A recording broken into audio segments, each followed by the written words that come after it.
Well, good afternoon, ladies and gentlemen. Welcome if you've just arrived, and welcome back if you've been on my previous seminars. If you've just come in for the first time, let me introduce myself. My name is Paul Richer. I run a management consultancy called Genesys, the Travel Technology Consultancy, and we advise travel companies on anything to do with the reservation systems, their travel agency systems, online e-commerce, website audits, all that kind of thing.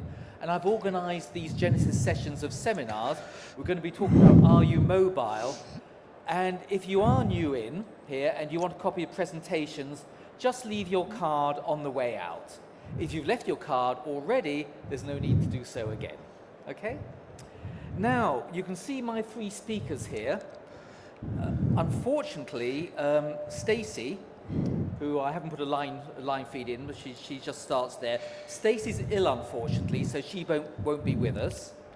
Alex has got a lovely story. I don't know if he's going to be here or not. He phoned me a little bit earlier, said he's walking along the street, and a lady behind him tripped over, pushed him down into a great big puddle, and he's had to go back to his hotel to change his clothes. So I don't know if he's going to make it or not. Who we do have is nearest to me is Gary. Let me introduce Gary. He's Gary Morrison, Senior Vice President of Retail for Brand Expedia Worldwide. And here at short notice, who will talk very fluently as well, I'm delighted to have William El Kaim, who from Carlson Wagon Lee, who spoke at the Travel Innovation Summit yesterday, who also will have lots to say on mobile. So William, thank you for joining us. That's very kind. So we'll hear from Gary, we'll hear from William, we'll see if Alex arrives, and then we'll have some audience questions. So ladies and gentlemen, let's start the session, and let's welcome Gary. Thank you very much, everyone. I am wearing my decidedly low-tech Google Glass. So what I thought I'd do today is just give you a bit of a flavor about how Expedia Inc. is thinking about mobile in all facets of our business. And I thought I'd start with, if I can get the clicker to work.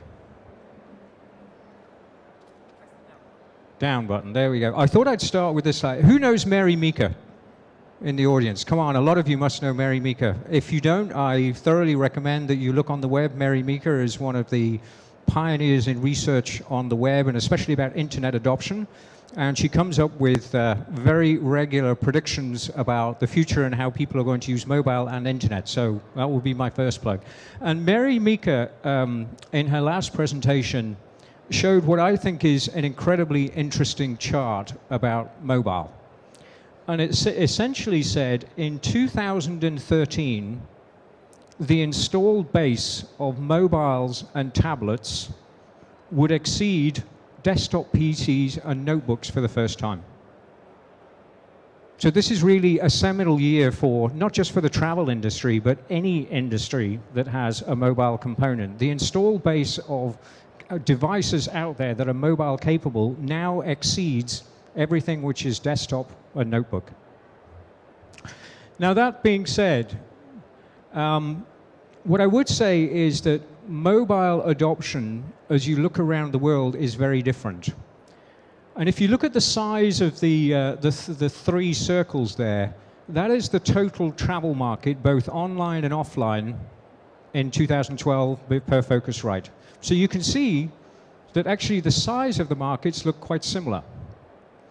But then if you actually look at people who use a smartphone to book travel, you actually see some very, very different changes when you look at the age of people. So essentially what we call the millennials, which is people who are aged 18 to 35, you can see consistently that their adoption of the smartphone for travel booking is much, much greater than those people that are older. And moreover, when you look at APAC, it is fully a third of 18 to 35-year-olds are using their smartphone to book travel. Now, I'm going to start with being a little bit a bit provocative. Right? The obvious for all of those who are involved in mobile and for travel is the following. We all know that predominantly it's an iOS play today. We all know that there is a rising proportion of traffic to our websites, tablets, and mobiles, and bookings. we also know that there is a greater preponderance for people to book immediately, same night, or for very short duration stays. We also know that the way that people use their mobile, or indeed their tablet, is predominantly the weekend versus desktop, which kind of makes sense because we're all sitting there with our mobiles over the weekend, and you can get away with doing a little bit of work and messing around on your mobile, but you cannot do that with a PC, unless you want to risk huge family wrath. And then the last one is millennials, these people between 18 and 35, are more mobile. And I don't mean mobile geographically, I mean in their use of mobile technology. Whether they're using it to book travel, whether they're using it to post reviews, their attitude towards giving up information online in order to get something useful back. So these are the things that I would say are table stakes. They are the obvious things that I think everybody in this room knows. But what I want to spend the rest of this presentation talking about is mobile fundamentally different? Are there things about mobile, whether it's a smartphone or a tablet, which would cause us to think about technology and products and services differently? Now, traditionally, when we think about mobile, we think about the look process, then book, and then rate, and then share. And I would argue, actually, that it is fundamentally different for a few reasons. First of all, when we think about that flow, it is multi-channel by nature. So each particular piece of this flow, you need to think about having an access point that works on the desktop, tablet, mobile web, and apps. The second thing is, that platform you create has to be incredibly fast and flexible. It has to enable you to turn around what we call A/B tests, to be able to test different variants on different channels, on different types of website rendering. And all of that helps you to create a much faster product. And then lastly is it has to be built for recommendations. And we'll come on to that in a moment. So the first point why I would say, is this different? How many people in this room have used their tablet or their smartphone while they've been watching TV? Well, I will tell you something. We have run some tests in the US, in the UK, and Germany where we tried very different forms of TV advertising, what we would call direct response. So things where we haven't necessarily been talking about Expedia as a brand, but very, very focused call to action, something that was extremely focused on mobile. Now, in the aftermath of that ad, 1 minute later, the spike in traffic that we saw to our apps and our tablets was 3 times what we saw on desktop. Now that kind of makes sense because, of course, if you're watching an ad and you see an ad that tells you about an offer and you're sitting there with your tablet, then the chances are you're going to spin it. But what it does mean is that there is a marketing opportunity right at the very top of the funnel if you think a little bit differently about how you make TV advertising work with mobile. The second thing about mobile, which is fundamentally different, is the possibilities that it gives you from a UI perspective. So the first thing to sort of think about is responsive. How many people in the room have heard about responsive design? And that's basically making your website query the device, look at the resolution of the device, and think about which is the best way that I could present that content. But you can even stretch that a little bit further, and you can try different types of UI for fundamentally new types of experiences. Itinerary is made for mobile. And there's a very big reason why I say that. If you think about a desktop experience is one where you go through your emails or you log on a site and you print out the email and you put it in your back pocket. If you have an app where you have your itinerary embedded in it, think of all of the other possibilities that you can do. Your plane is late. Or you've set up a particular search on your desktop to alert you to a particular type of fare, and you can now say that a fare is available and it's available for purchase. So there's so many more things in terms of the value add that we can give to a consumer once we have that real-time, always-on itinerary embedded in the device. Another point about our industry is the absolute crucialness of reviews. And typically, we always think about reviews in terms of hotel reviews. But also, there's also reviews that we could paste about airlines, for example. How much legroom, how much punctuality, are they safe? Or indeed, how people perceive a destination. Now, I don't know about you, but I know if I have to write a letter or tell my friends about an experience long after the event, how I feel about it and my recollection is obviously a little bit dim. Maybe that's a function of age. But what I will tell you is that if you have your tablet app or you have your mobile app, and you're able to query the person as they're going through their journey about how do you think, could you post a review about this destination, or could you post a review about the hotel, or about the airline, or about the car company? The more that you're able to structure and create value by taking these reviews and then using those reviews back at the top of your funnel to create ever stronger recommendations is a tremendous amount of value that you can bring to your consumers. So I'm going to end by saying this presentation by sort of mobile creates new possibilities that I think that we have even thought about. We talked a little bit about marketing and how you can use mobile in conjunction with TV. There are so many different things that we can do with UI design, not just in terms of repurposing content, but thinking about fundamentally new ways of presenting content to users. There's itinerary management. There is no limit to the amounts of things that we can do to add value to a consumer's experience by building on real-time alerts in itineraries, review capture. And then finally, I would ask you to think about new travel products. One of the things that we've been thinking about is as we get more and more information about how people feel about points of interest, whether they're interesting, whether they enjoyed spending them, whether they actually spent time with their families at them, I can imagine a totally new type of travel-related GPS service where it's not necessarily the fastest way to get there, it's the most interesting way to get there. Because you feel as though there are places that on this particular route that you'd love to pass by because there are other people who have spent time there and they've put these reviews out there about how interesting they are.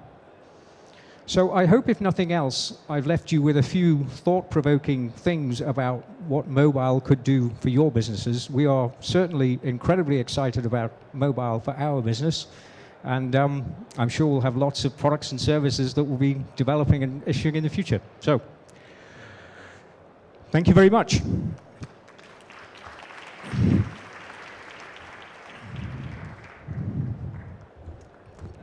Thank you very much, Gary, for that. That's fantastic. And as I mentioned, our other speakers are indisposed, so I'm going to welcome William from Carlton Wagon Lee, who will talk to us in his own inimitable style. Can't even say the word. Let's welcome William. Thank you, William. So I'm very sorry I don't have slides because I was not supposed to talk today. Anyway, I think it could be interesting for you is to share some of the knowledge I have about building mobile application. The first thing, when you think about mobile, you have to keep in mind is there's always the discussion, should I have a mobile website or should I have a mobile application? You need to know that people, where they are on the go, where they're at destination, most of the time, they are looking their mobile website. So if you're a destination organization, a DMO, you're an hotel, there's no discussion. You need to have a mobile website. Look at Amazon.com. Even when you're anywhere in the world, you can contact Amazon.com with the app or with the mobile. So the mobile website is a given. Then you have to think about what kind of travelers do I have? How do I want to talk to them? What kind of story do I want to tell them? And then try to explain or talk about that story on the multiple devices. And that's where the problems begins. Because if you try to make an application on BlackBerry, it's nearly a nightmare. BlackBerry until version 7 does not really support HTML. I don't even talk about HTML5. I'm just talking about HTML. So each time you're building something, it doesn't work on BlackBerry. So, well, BlackBerry was supposed to die, but it's not. It's still recovering. So the new version is supporting BlackBerry, but if you look carefully at all the applications which are coming in, you will see that most of them, they don't support the previous version of BlackBerry. It starts with the new OS. And it's more or less the same with Microsoft. Their new Metro user interface is completely different of everything you can imagine. So you have tiles, you have to push the information in different tiles. So it's a great opportunity for you if you want to make a great app and if you want to rethink differently, but it costs a lot of money. So that's the first issue. You need to have design people within your team. You need to have people who can think about how could I tell my story, how can I make that story fit into different size, so the tablet, the smartphone, and as I say always, when you have a smartphone is because you want to lose your time. You don't know what to do, so you take your smartphone, you're playing, you're sending email. When you take your tablet, you want to gain time. So if you keep that in mind, you need to design your application mainly differently. That's the second thing I learned. The third thing I learned also, which is very complex when you're building an app, is depending on somebody else. My advice will be try to build your own, because it's very difficult to be dependent on somebody else. Just if you look at iPhone, they are changing their operating system every year. So every year you have to rebuild your stuff, and accessing or building something with iTunes is very complex. If you can imagine, you have a website and you have millions of people on the internet, they will go to Google and search for your website. It's even worse for mobile apps, because they will go on the store. So, well, if you're good at programming, nobody will steal your app, because most of the time you can find your app completely stolen in Chinese markets, but that's another story. So that's some key stuff to do. But anyway, it's more on Android. But on iTunes, it's very difficult to build your app. It costs money, and then you have to submit it, and then Apple will say yes or no. Then it takes time. Then you have to build a certificate, and with Apple it's even complex. One of the things I'm doing, I'm working for Carlson Wagonly Travel in the innovation team. We are also having our own employees using their mobile phone. So we are trying to build mobile app for our employee. Because when we think mobile, we always think for people outside, but there's also people inside the company, and we try to build mobile app for that. So if you work with on iPhone, there will be two different subscription to have with Apple. One it's called the enterprise subscription, and the other one is the developer subscription. So if you have an enterprise subscription, you don't have access to iTunes. It's because it's just for you and your employee. So you have to find a way to push that application to everybody. If it's a public one, it will be on iTunes. You have to go through their review process, and if the idea is very good, they will steal it and refuse your app. I mean, that's something they are doing very often. So that's a little bit of danger. The more open one is Android, or you can do whatever you want with Android. It's pretty cool. And Microsoft is still very open. So once you've defined where you want to build your app, what kind of platform you want to support, who will be your markets, because it seems simple, but building a mobile app is just the basic stuff. It's the technical part of it. Marketing mobile app, it's something completely new. There's no tools, no process, it's by country. So if you want to have your app published in one country and not in the other, it's possible. You will have also to go to iTunes Connect and define your bank account, etc. So it's crossing the whole boundaries of the company. And trust me, I tried to make it. You spend time between the legal department, the finance department. They will make you mad, because Apple only trusts one person, the person who bought the subscription. So it was my VP. So one day I have a problem, something was not working, and I called the support center, and they say, no, we don't want to talk to you. We want to talk to the person. We have the name. It was the number 2 of my company. So I say, well, it's very difficult to make this guy come and phone the support desk of Apple. Has something else to do. He's just running the company, traveling a lot. No, we just talk to him. So I say, well, imagine I'm Steve Jobs. I have a problem. I talk to you, and there's a problem, but I'm Steve Jobs. I will not do the job. I will ask somebody else to do it. And the guy say, no. In that case, I will only talk to Steve Jobs. So I mean, it's completely breaking the organization. The suppliers in the mobile industry, it's completely new. I mean, there's no rule. You have to learn, and my advice will be build your own team. Even one person, just one, but build your own team. And if possible, try to have a cross-silo team. People from finance, people from legal. I just want to give you some numbers so that you keep that in mind. But last time we built an app, it cost me more in legal than in development. Because, you know, just defining the thing you click on, you never read, that costs a lot of money. It costs in general much more than the application. And you have to do it in several languages, and then you have to define what will be the price. What will be the price of my application? So the price for Apple, it's called tier 1, tier 2. They are selecting the price they want.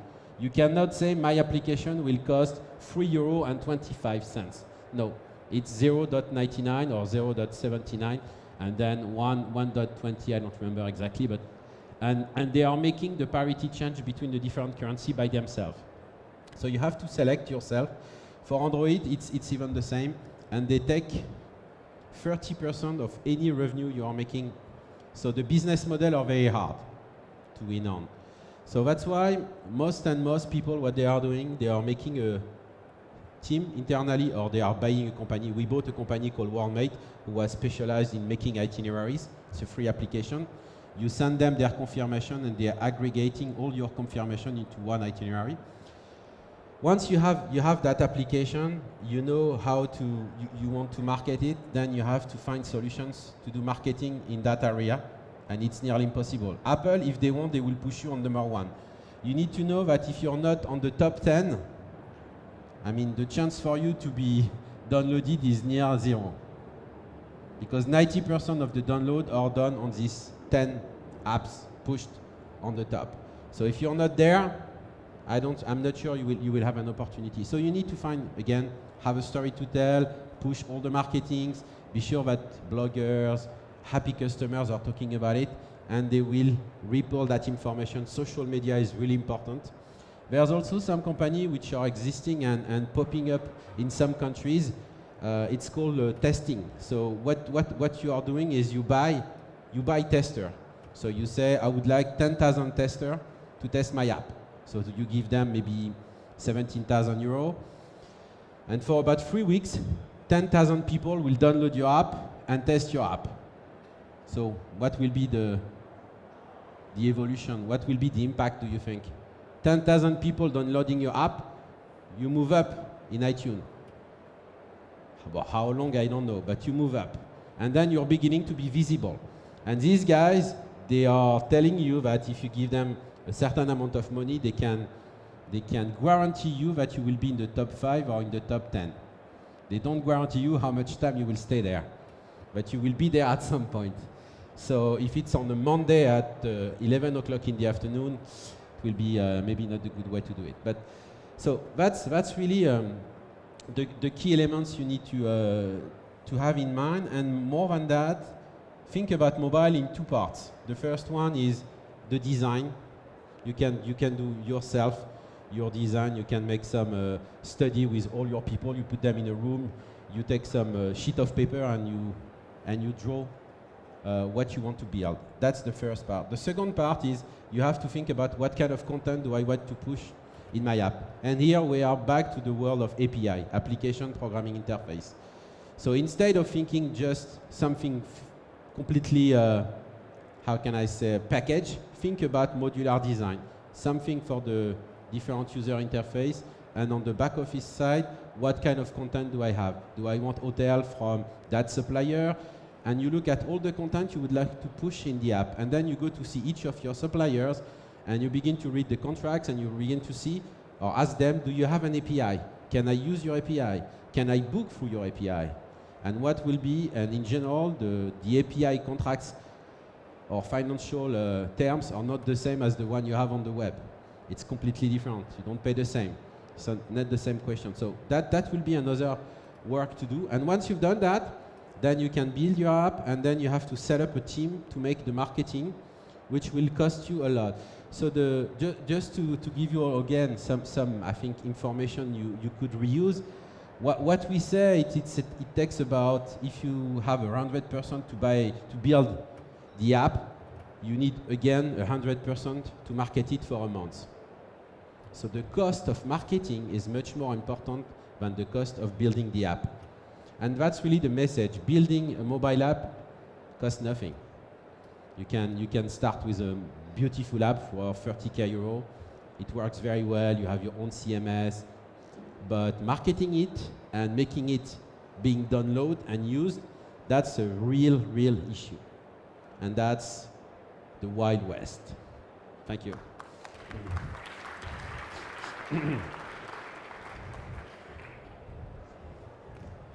Thank you so much for that, William, stepping in at short notice like that. We've got time for some questions, but let's have a little show of hands first.